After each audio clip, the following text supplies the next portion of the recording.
Ajde, udari 30% sad. Ajde. 30, daj 30. 35, na pola do 50. Lakše mu je dobro zaš. Ideš. Sad si ga prosa. Mišlić pogodio. Prosa. Baš sam čuo. Sad si ga prosa. On nije 35. Brate, si to. Nije jako, on je baš pogodio. Diži se. Ko je svetlo ugasio? Što si tražio đavola, bako?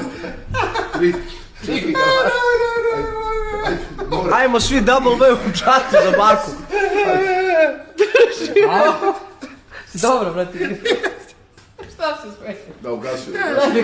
Nije mu ništa. Zete osigurač. Sad znamo ko će gori u paklu ovdje. Ćubre, jedno. To je to. Kako đubre. Jevo te. A što ti je to trip? Nisi mi rekao.